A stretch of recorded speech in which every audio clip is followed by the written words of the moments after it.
The blazing sun beat down on Eliza Nelson's pale face as she stumbled toward the wooden platform of Silver Creek's train depot, her legs giving way beneath her after 3 days without a proper meal.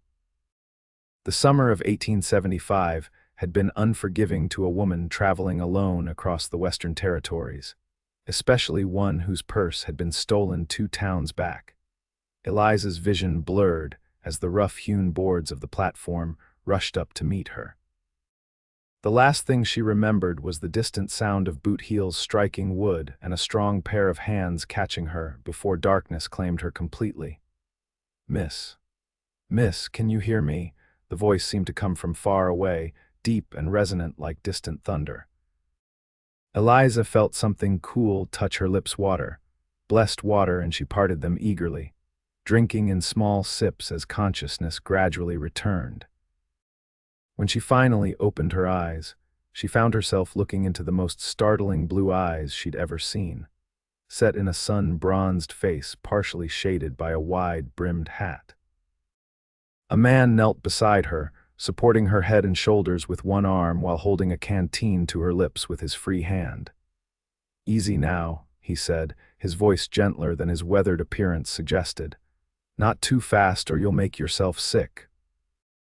Eliza tried to speak, but her throat was too dry. She took another careful sip before trying again.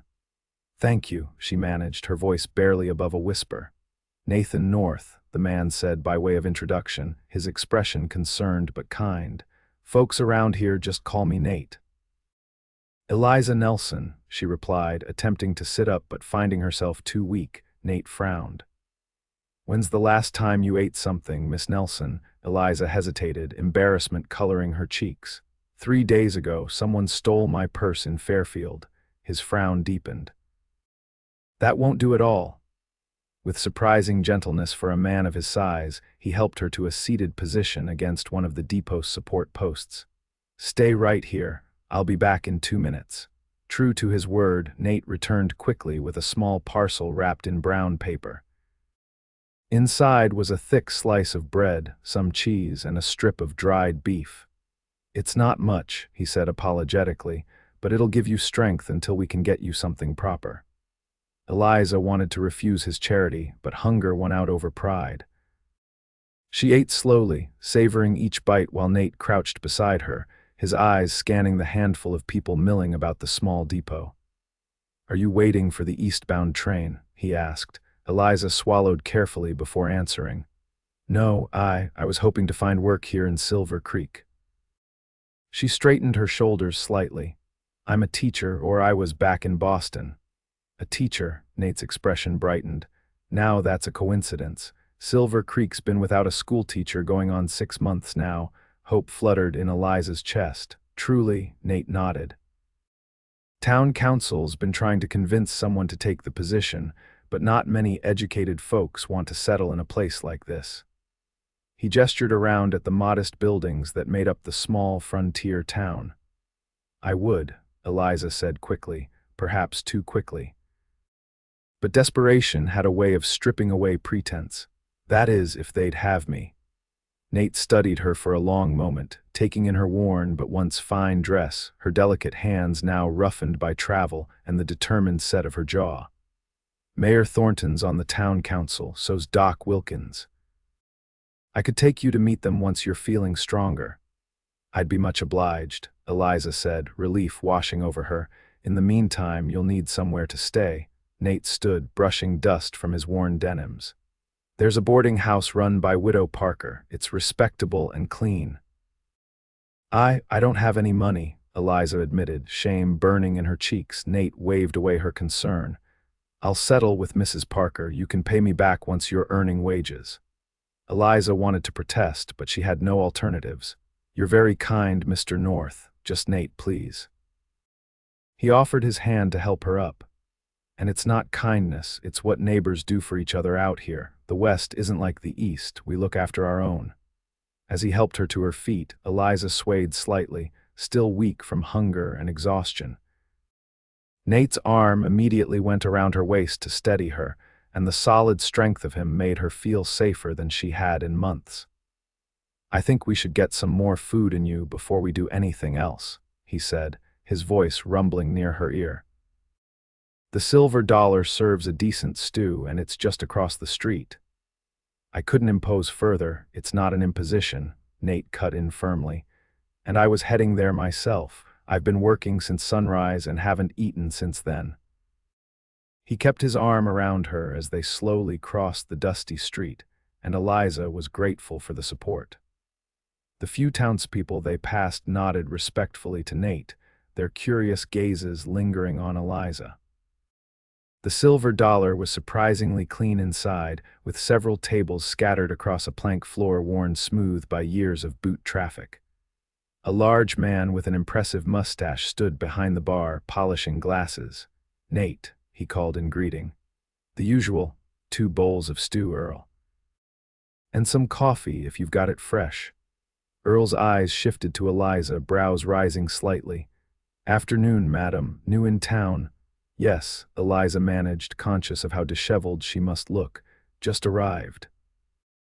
"Miss Nelson here is a teacher," Nate explained as he guided her to a table by the window. "Might be our answer to the school situation." Earl's expression brightened. "That's so.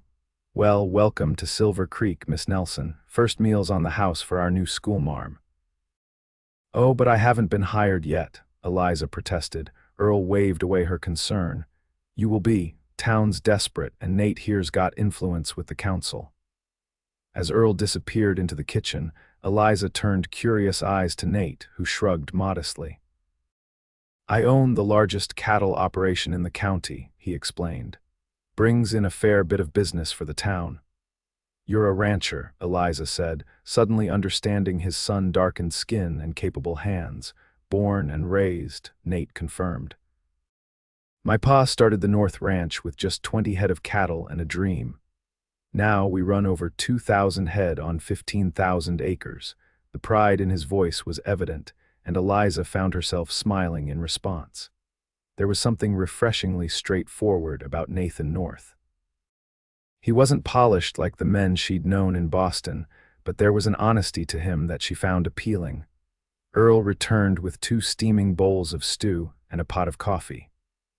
The rich aroma made Eliza's stomach growl audibly, and she blushed in embarrassment. "Eat," Nate encouraged, pushing a spoon toward her. "You need your strength." The stew was simple but delicious chunks of beef, potatoes, and carrots in a rich broth flavored with herbs. Eliza forced herself to eat slowly, savoring each bite and feeling strength gradually return to her limbs. As they ate, Nate asked her about Boston and her journey west. Eliza found herself telling him about losing her position at the girls' seminary when enrollment declined, about her parents' deaths from influenza 2 winters past, and about her decision to seek opportunity in the expanding Western territories. "It wasn't just work I was seeking," she admitted, warming her hands on her coffee cup. "I wanted a fresh start. Boston held too many memories." Nate nodded, understanding in his eyes. "The West is good for fresh starts. Folks out here don't much care who you were before. They care about who you are now and what you can contribute." "And what about you?" Eliza asked. "Have you always lived in Silver Creek, born right here?" Nate confirmed. "Pa came out in '49 looking for gold. Found a good woman instead, my mother." She convinced him there was more future in cattle than in chasing shiny rocks. "She sounds wise." She was. A shadow passed over Nate's face. "Lost her to fever 5 years ago. Pa followed her the next winter. Some said from a weak heart, but I reckon it was from missing her." "I'm sorry," Eliza said softly, reaching out impulsively to touch his hand. Nate looked momentarily surprised at the contact, but he didn't pull away. Instead, he turned his hand over and gave her fingers a gentle squeeze before releasing them. "Life goes on," he said simply. "Ranch keeps me busy." "Too busy, according to my foreman, Samuel. He's always saying I need to find a wife before I work myself into an early grave." Eliza felt heat rise to her cheeks at his casual mention of matrimony. In Boston, such a direct reference would never be made in polite company. Nate seemed to realize his faux pas and cleared his throat. "Forgive me, Miss Nelson, that was poorly said." Please call me Eliza, she offered, wanting to ease his discomfort. And there's nothing to forgive. I find your honesty refreshing. The tension broken, they finished their meal in companionable conversation. By the time they'd emptied their bowls, color had returned to Eliza's cheeks, and she felt almost like herself again. Now, Nate said, pushing back from the table, let's see about getting you settled at Mrs. Parker's, and then we can pay a visit to Mayor Thornton. The boarding house was only a short walk down the main street, a 2-story white clapboard building with green shutters and a well-tended flower garden out front. Mrs. Parker herself answered Nate's knock, a plump, pleasant-faced woman in her 50s with keen eyes that missed nothing. Nate North, twice in 1 month. To what do I owe the pleasure? Her gaze shifted to Eliza, taking in her travel-worn appearance with a quick but thorough assessment. Mrs. Parker, this is Miss Eliza Nelson. She's new in town and in need of lodging. Miss Nelson, this is Mrs. Abigail Parker, whose biscuits are famous in 3 counties. Mrs. Parker's face softened at the compliment. Flatterer, come in, I've got the front room available. Best in the house catches the morning light beautifully. She ushered them into a tidy parlor furnished with comfortable if somewhat worn furniture. You'll be wanting the room for how long, dear? Before Eliza could answer, Nate spoke up. Miss Nelson is a teacher. We're hoping she might take on the school position so she could be a long-term boarder. Mrs. Parker's eyes lit up. A teacher? Well, that's wonderful news. The children have been running wild as jackrabbits without proper schooling. She turned to Eliza. You're most welcome here, Miss Nelson. Most welcome indeed. Thank you, Eliza said warmly, though I should mention, my purse was stolen during my journey. Mr. North has kindly offered to advance the boarding fee until I can repay him. Nonsense, Mrs. Parker declared firmly. Your first week is on the house. Consider it Silver Creek's welcome gift to its new teacher. But I haven't been hired yet, Eliza protested, echoing her words from the restaurant. Mrs. Parker and Nate exchanged amused glances. Trust me, dear, Mrs. Parker said with a pat to Eliza's hand. Once the town council hears we've got a real Boston-educated teacher in our midst, they'll be falling over themselves to hire you. She was right. Mayor Thornton, a portly man with mutton chop whiskers and an expansive waistcoat, practically beamed when Nate introduced Eliza and explained her qualifications. Miss Nelson, you're an answer to our prayers, he declared, pumping her hand enthusiastically. Our last teacher, Miss Pembroke, left us rather suddenly when a cattle baron from Wyoming came through town and married her on the spot. How romantic, Eliza ventured. Mayor Thornton harumphed. Perhaps for her. Less so for our 37 students left without instruction. The school's been closed since April. 37, Eliza repeated, slightly daunted by the number. Ages 6 to 16, the mayor confirmed. Some only come when farm chores allow, mind you, the older boys especially. I see, Eliza said, mentally calculating how to structure lessons for such a diverse age range. The salary is $40 a month, Mayor Thornton continued. Plus lodging in the small house behind the schoolhouse. It's modest but serviceable. Previous teachers have found it satisfactory.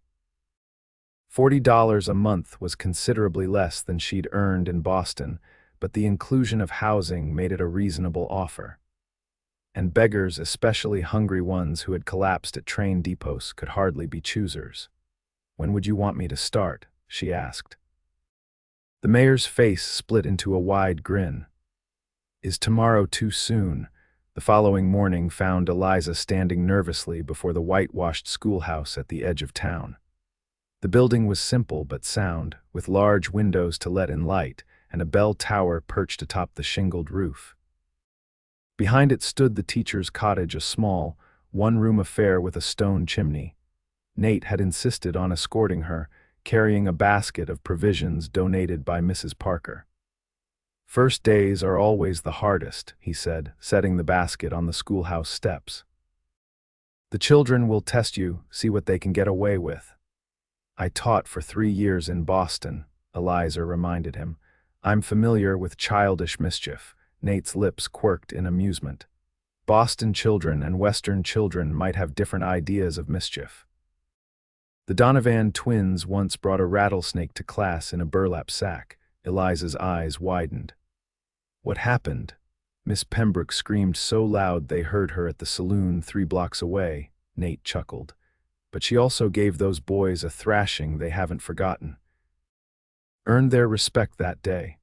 I'll keep that in mind, Eliza said dryly, though I prefer to earn respect through means other than corporal punishment. You'll find your way, Nate assured her, and I'll stop by at day's end to see how it went. The thought of seeing him again brought unexpected warmth to her cheeks. You don't need to trouble yourself. It's no trouble. His blue eyes held hers for a moment longer than necessary. Good luck, Miss Nelson. Eliza watched him walk away, struck by how quickly Nathan North had become a fixture in her life. In just one day, he'd gone from stranger to what? Benefactor, friend. She didn't have time to ponder the question further.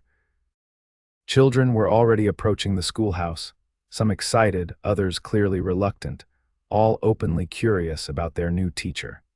Taking a deep breath, Eliza smoothed her dress, one of 2 she owned, freshly laundered thanks to Mrs. Parker, and turned to greet her new students. The day was every bit as challenging as Nate had predicted.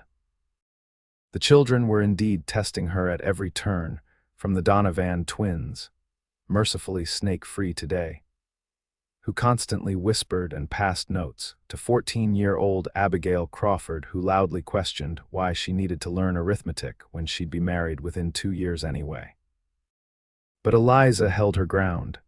By lunchtime, she'd established clear expectations, and even won over a few of the younger students with her animated reading of The Legend of Sleepy Hollow. By the final bell, she was exhausted but quietly triumphant. No major disasters had occurred, and she'd even managed to impress a few of the older boys with her knowledge of geography and current events. As the last student filed out, Eliza sank into the chair behind her desk with a weary sigh. The schoolroom was quiet now, motes of dust dancing in the afternoon sunlight streaming through the windows. She closed her eyes for just a moment, allowing herself to feel the full weight of all that had happened in the past 2 days. Miss Nelson. Eliza's eyes flew open to find Nate standing in the doorway, hat in hand. The sight of him tall and solid against the brightness of the day outside brought an unexpected lump to her throat. Mr. North, she acknowledged, hastily rising. I didn't hear you come in. Looked like you were having a well-earned rest. His eyes took in her face with concern. Rough day, challenging, Eliza admitted, but not insurmountable. I believe I've established a foothold at least. Nate grinned. No rattlesnakes then. Despite her fatigue, Eliza found herself laughing. Not today, thank heavens. I brought you something. From behind his back, Nate produced a small bouquet of wildflowers, bright yellow and purple blooms tied with a simple string. Thought they might brighten up your new home. The simple gesture touched Eliza deeply. They're lovely, thank you. Have you had a chance to look at the cottage yet? Eliza shook her head. I wanted to prepare the classroom first. Mayor Thornton gave me the key, but I haven't been inside. Would you like company for the grand tour? Nate asked, something tentative in his expression that hadn't been there before. I would, yes. The words came easily, naturally. The teacher's cottage was indeed small, but Eliza found it charming rather than cramped. The single room contained a narrow bed in one corner, a small table with 2 chairs, a rocking chair by the stone fireplace, and a modest cupboard for food and dishes. A calico curtain partitioned off a washing area at the back. It's perfect, she declared, running her hand over the smooth wood of the table. All it needs is a woman's touch. Nate watched her from the doorway, his tall frame filling the space. You truly don't mind the simplicity, after Boston, I mean. Eliza considered the question seriously. Boston had its comforts, certainly, but this. She gestured around the small space. This is mine, a fresh start, just as I wanted. I'm glad, Nate said softly. He hesitated, then added, I should let you settle in. Mrs. Parker sent along some linens and such. They're in that bundle on the bed. Eliza was surprised to find herself reluctant to see him go. Would you? Would you care to stay for tea? I believe Mrs. Parker included some in the basket you carried. The invitation hung between them, weighted with more significance than a simple offer of refreshment should carry. I'd like that, Nate said finally, his deep voice gentle. Very much. That evening marked the beginning of a pattern. Nate would often stop by the schoolhouse as classes ended, sometimes bringing small gifts, a book for her classroom, fresh vegetables from his garden, once even a kitten to keep mice from the schoolhouse storeroom. They would talk, sometimes over tea, sometimes while walking through the town as Nate pointed out its landmarks and introduced her to its residents. Eliza quickly settled into life in Silver Creek. Her students, having tested her resolve and found it unbreakable, began to respond to her teaching. The school board, impressed with her methods, voted to purchase new readers and a proper globe. Mrs. Parker and the other townswomen welcomed her into their sewing circle, where local news and good-natured gossip flowed as freely as the tea. But it was her growing friendship with Nate that anchored her to Silver Creek. In his steady, unassuming way, he had become essential to her happiness. His visits were the highlights of her days, his opinions sought on matters both large and small. When had his smile become so necessary to her well-being?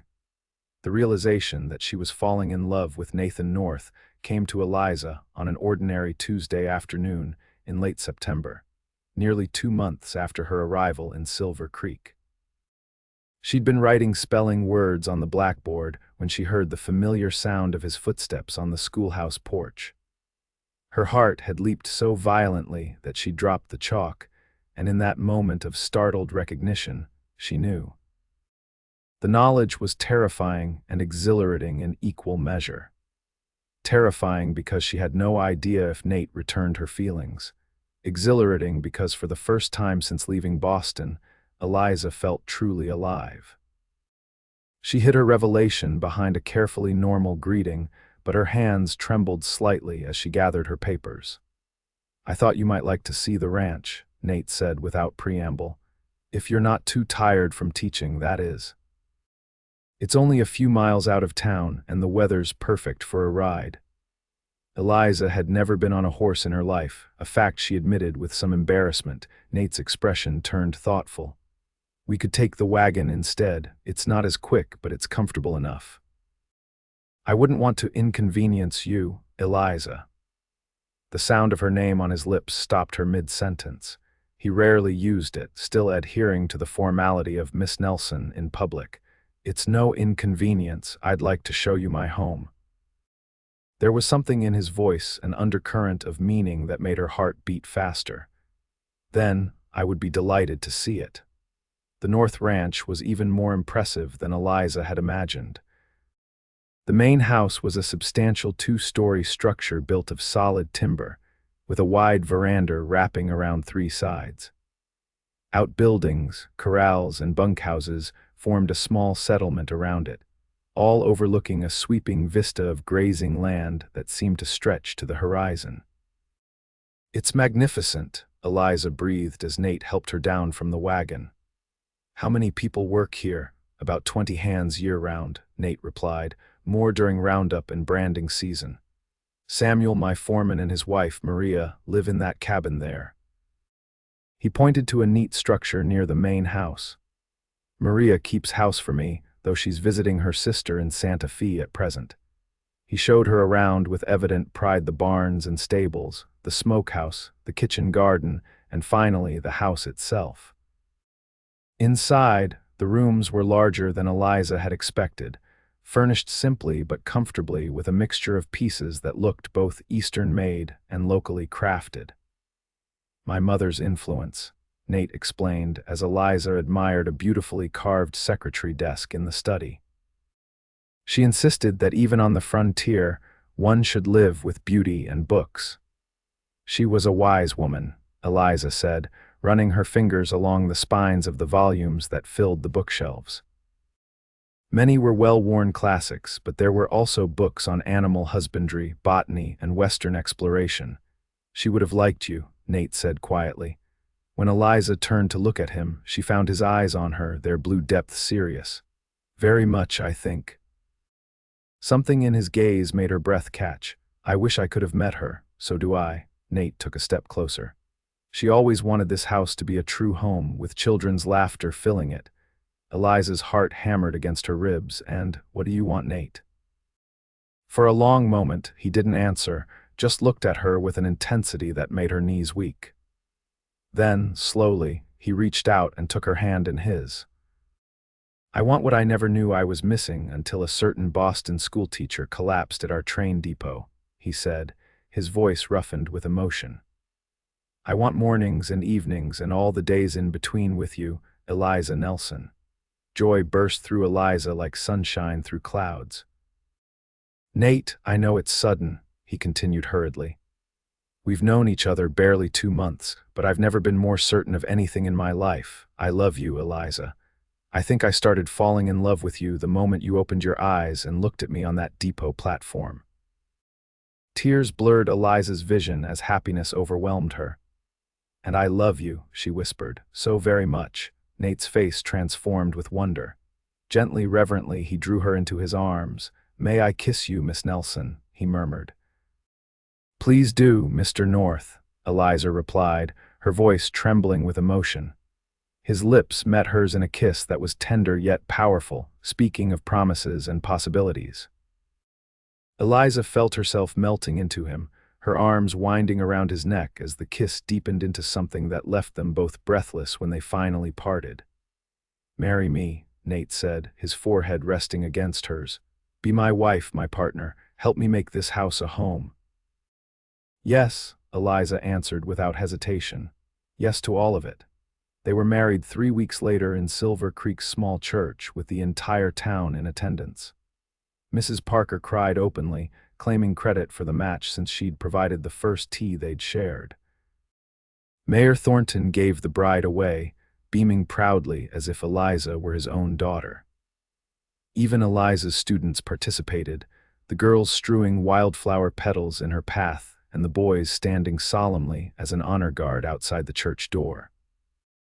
For her part, Eliza barely noticed the details, so focused was she on the tall figure waiting for her at the altar, his blue eyes never leaving hers as she walked toward him on trembling legs. The simple gold band he placed on her finger seemed to seal a covenant that had begun that day at the depot, a promise of care, of shelter, of a future neither could have imagined before their paths crossed. The wedding celebration afterward was boisterous and joyful, with tables set up in the town square and everyone contributing to the feast. There was dancing to fiddle music, speeches both eloquent and awkward, and enough good wishes to last a lifetime. As the evening deepened and stars appeared above the lamplit square, Nate took his wife's hand and led her to where their wagon waited, decorated with ribbons and flowers by mischievous well-wishers. "Ready to go home, Mrs. North?" he asked, his voice intimate despite the crowd seeing them off. The name, her new name, sent a thrill through Eliza. "More than ready," she replied softly. The drive to the ranch passed in comfortable silence, Nate's arm around Eliza's waist as she leaned against his solid warmth. The night was clear and cool, with a quarter moon providing just enough light to silver the landscape. Eliza had never felt so at peace, so certain of her place in the world. When they reached the ranch, Nate surprised her by scooping her into his arms before she could climb down from the wagon. "What are you doing?" she gasped, laughing as he carried her up the porch steps. "Carrying my bride across the threshold," he replied seriously. "It's tradition." "I believe that's for the doorway, not the entire front walk," Eliza teased, Nate's eyes crinkled with amusement. "I'm a thorough man, Mrs. North." He managed the front door with minimal awkwardness, kicking it closed behind them before setting Eliza gently on her feet in the lamp-lit entryway. For a moment, they simply stood looking at each other, the reality of their new status as husband and wife suddenly very present. "Welcome home," Nate said finally, his voice husky. Eliza reached up to touch his face, marveling at this man who was now her husband. It already feels like home, she whispered, because you're here. The tenderness of their wedding night was something Eliza would remember all her days. Nate's gentle patience as he introduced her to the mysteries of physical love, his whispered endearments as their bodies joined, the safety she felt in his arms afterward as they drifted toward sleep. I never thought I could be this happy, she murmured against his chest, listening to the steady rhythm of his heartbeat. Nate's arms tightened around her. Nor I, and to think it all began because you hadn't eaten in 3 days. Eliza chuckled softly. Not the most dignified start to a romance. I disagree. Nate's voice was serious now. You showed incredible courage making that journey alone, and collapsing at the depot. That was just God's way of making sure I didn't miss meeting the woman I was meant to love for the rest of my life. Tears pricked Eliza's eyes at his words. I believe you're right, she said softly. Though I hope you don't mind if I maintain a more regular eating schedule from now on. Nate's laugh rumbled through his chest beneath her ear. I insist upon it. I plan to keep you around for a very long time, Eliza North. Life as a rancher's wife was different from anything Eliza had experienced, but she adapted with characteristic determination. The school board had been reluctant to lose their teacher, but ultimately agreed that Mrs. North could continue teaching until a replacement was found, using the ranch wagon for transportation. Her days quickly fell into a pleasant rhythm: early mornings with Nate before he headed out to work the cattle, teaching during the day, and evenings together at the ranch. She learned to cook Western style from Maria, who had returned from Santa Fe and taken Eliza under her wing with grandmotherly affection.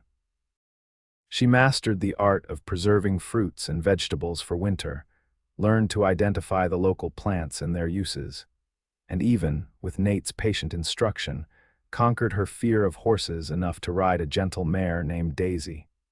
Their first Christmas as husband and wife was magical. Nate and the ranch hands cut a magnificent pine from the foothills and set it up in the ranch house parlor, where Eliza decorated it with paper ornaments made by her students and strands of cranberries and popcorn. They hosted a Christmas Eve dinner for the Hands and their families, filling the house with laughter and music. Late that night, after everyone had gone and the house was quiet except for the crackling of the fire, Nate presented Eliza with a small, wrapped package. "Merry Christmas, my love," he said, watching her face eagerly as she untied the ribbon. Inside the box was a delicate gold locket on a fine chain. When Eliza opened it, she found a tiny daguerreotype of Nate on one side, the other empty. "I thought," Nate said somewhat shyly, "that perhaps someday the other side might hold a picture of our child." Eliza's eyes filled with tears as she lifted her gaze to his. "That someday might be sooner than you think," she whispered. Nate stared at her, comprehension dawning slowly. "Are you saying?" Eliza nodded, joy bubbling up inside her. "Dr. Wilkins confirmed it yesterday. We're going to have a baby, Nate, in early summer."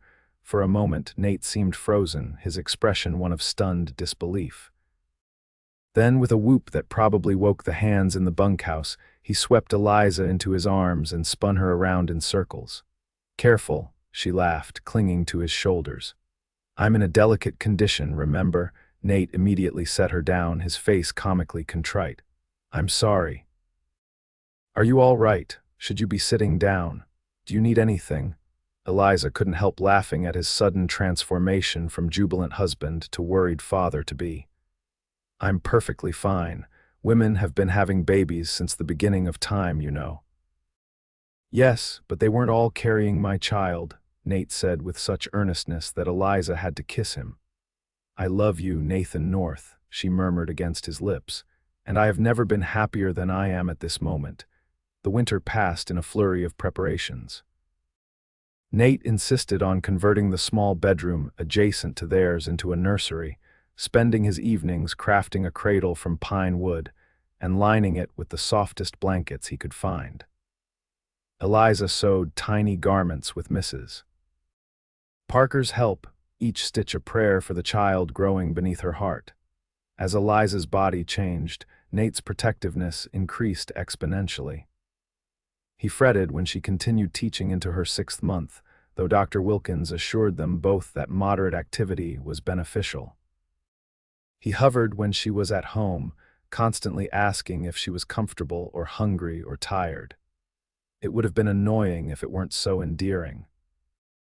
"You're going to wear yourself out worrying about me," Eliza told him one evening as they sat on the porch watching the sunset, her back against his chest and his hands resting on the swell of her belly.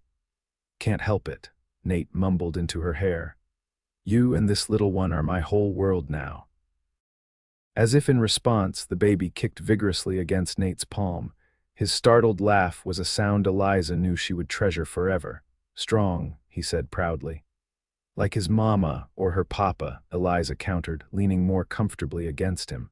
"I hope he or she has your eyes." "And your brains," Nate added, "and courage." They sat in contented silence as the last light faded from the sky and stars began to appear. Eliza found herself reflecting on the journey that had brought her to this moment, the desperation that had driven her west, the hunger that had literally brought her to her knees, and the extraordinary twist of fate that had placed Nathan North in her path at exactly the right moment. "What are you thinking about?" Nate asked, sensing her contemplative mood. "About how sometimes the worst moments of our lives can lead to the best," she replied, turning slightly to see his face in the gathering darkness. "If I hadn't lost my position in Boston, if my purse hadn't been stolen in Fairfield, if I hadn't been so hungry that I fainted at the depot." If, Nate finished for her, tightening his arms around her. "Too many chances for us to have missed each other entirely." "But we didn't," Eliza said softly. "You were there with your canteen and your kindness, and everything changed." Nate pressed a kiss to her temple. "Best thing I ever did, stopping to help a stranger that day."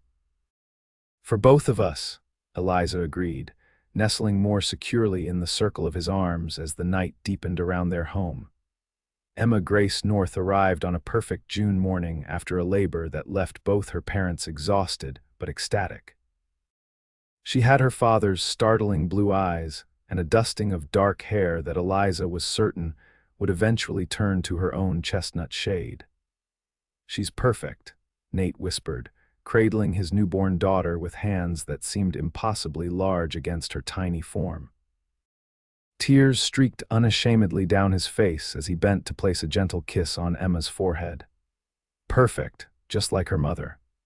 Eliza, propped up against pillows and weary beyond words, felt her heart might burst with love for this man and the child they had created. "She needs you already," she observed as Emma's tiny fist wrapped around Nate's finger with surprising strength. "Good," Nate said huskily, "because I plan to be there for every moment of her life." The years that followed were rich with joy and challenge. Emma grew into a spirited child with her mother's intelligence and her father's love of the outdoors. When she was 3, she was joined by a brother, Thomas James North, a sturdy boy whose placid nature perfectly complemented his sister's adventurous spirit. The ranch prospered under Nate's careful management, allowing them to build a new wing onto the house and establish a small school right on the property, where Eliza taught not only their children but those of the ranch hands as well. On their 10th wedding anniversary, Nate surprised Eliza with a journey not back east as she might have expected, but further west to San Francisco, a city that enchanted them both with its hills and harbor and cosmopolitan atmosphere. They attended the opera, dined in fine restaurants, and walked for hours along the waterfront, as enthralled with each other as they had been as newlyweds. On their last night there, as they stood on the balcony of their hotel overlooking the bay, Nate wrapped his arms around Eliza from behind, pulling her against his chest in a gesture that had become as natural as breathing over the years. "Regrets?" he asked, his chin resting on top of her head. Eliza knew he wasn't asking about their impending departure from San Francisco. This was a deeper question, one about the path her life had taken. "Not a single one," she answered truthfully, covering his hands with hers where they rested at her waist. Everything I ever truly wanted was waiting for me in Silver Creek, even though I didn't know it when I arrived. Nate's arms tightened. Sometimes I still can't believe my luck that you stumbled into my life that day, that you agreed to marry me, that you've given me 2 beautiful children and 10 years of happiness. Eliza turned in his embrace to face him, lifting her hand to touch his beloved face more weathered now, with strands of silver threading through his dark hair, but still as handsome to her as it had been on that first day at the depot. "It wasn't luck," she said softly. "It was destiny." Nate smiled, the same smile that still made her heart skip after all these years. "Destiny, luck, divine intervention, I'll take it, whatever it was, as long as I have you by my side for the next 10 years, and the 10 after that. And all the decades beyond," Eliza promised, rising on tiptoe to seal the vow with a kiss when they returned to Silver Creek. Life resumed its pleasant rhythm, but with a renewed appreciation for the simple joys of their existence together. There were hard times, of course, drought years that threatened the cattle, a season of scarlet fever that swept through the county claiming several lives, including that of dear Mrs. Parker. There was the broken arm Emma suffered falling from her first horse, and the terrifying week when 4-year-old Thomas wandered away from the ranch house and was missing for 6 hours before they found him asleep in the hayloft. But through it all, the foundation of love that Nate and Eliza had built remained unshakable. Their partnership deepened with each challenge faced together, their family bonds strengthened with each passing year. As Emma and Thomas grew, the ranch expanded to include new ventures and orchard that produced the sweetest apples in the county, a small dairy operation overseen by Maria's granddaughter and her husband, improvements to the cattle bloodlines that made North Ranch beef sought after throughout the territory. Eliza continued teaching, eventually helping to establish Silver Creek's first proper high school. Her students over the years included children who went on to become doctors, lawyers, businessmen, and yes, ranchers, all carrying with them the love of learning she had instilled. Nate became a respected voice in territorial affairs, serving on committees that helped shape the region's development and advocating for fair treatment of both settlers and the native peoples with whom they shared the land. His reputation for integrity and sound judgment made the North name synonymous with honesty throughout the territory. On a golden autumn afternoon, 25 years after their wedding day, Eliza sat on the same porch where they had spent so many evenings, watching as Nate taught 7-year-old Abigail, their unexpected late blessing, how to whittle a small wooden horse.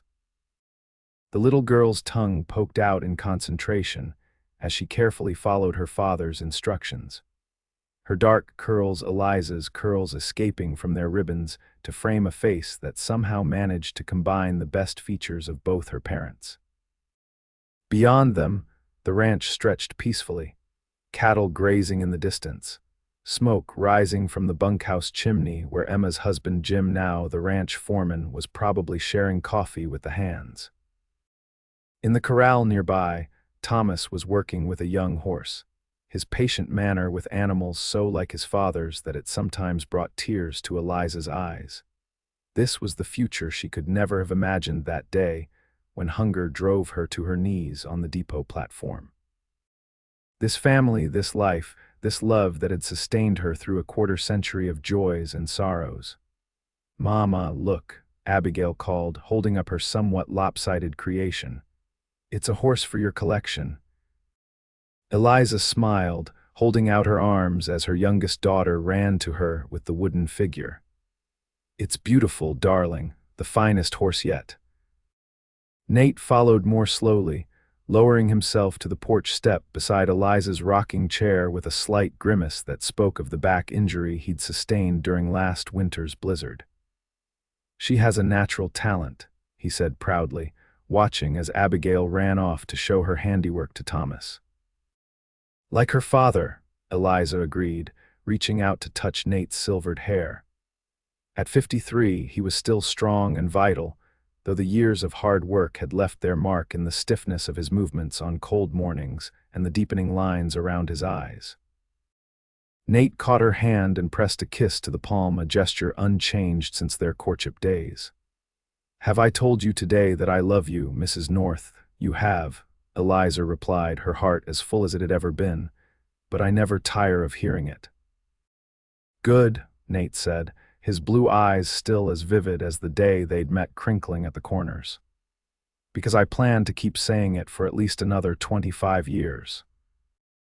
"I'll hold you to that promise," Eliza said softly, thinking of all they had shared and all that still lay ahead, grandchildren yet unborn, milestones yet unmarked, challenges yet to be faced together. From hunger and desperation had come this abundance, this richness of life that no amount of money could have purchased. From the simple gift of water and kindness had grown a love that sustained not just two people but an entire family, an entire legacy. As the sun began to set behind the distant mountains, painting the sky in shades of gold and rose, Eliza North looked at the man beside her, the cowboy who had given her water when she was parched, food when she was hungry, love when she was alone, and knew with absolute certainty that she had found her true home that day at the Silver Creek Depot. And in the years that followed, through the arrival of grandchildren and eventually great-grandchildren, through the changes that transformed the territory into a state and the frontier town into a growing community, through all the seasons of a long and well-lived life together, Nate and Eliza North remained what they had become in those first tentative days of their acquaintance: each other's strength, each other's comfort, each other's most treasured gift. Their story became part of local lore, how a Boston schoolteacher had collapsed from hunger at the train depot and found not just sustenance but a future at the side of a kind-hearted cowboy. It was the kind of tale told at family gatherings and community celebrations, a reminder that even in the harshest of circumstances, love could take root and flourish. And on warm summer evenings, when the North family gathered on the sprawling porch of the ranch house that had sheltered generations, it was Eliza herself who was often asked to tell the story of hunger and thirst, of kindness and courage, and of the extraordinary journey that had led her from that dusty depot platform to the very heart of belonging. "The moral of the story," she would always conclude, her aged hand clasped firmly in Nate's equally weathered one, "is that sometimes you must lose everything to find what you truly need. And sometimes, what you need most in all the world is simply a drink of water offered by the right person at exactly the right moment." And Nate, his blue eyes undimmed by the passing years, would invariably add, "And sometimes, what looks like the worst day of your life turns out to be the very best if you just have the courage to keep going until that moment arrives."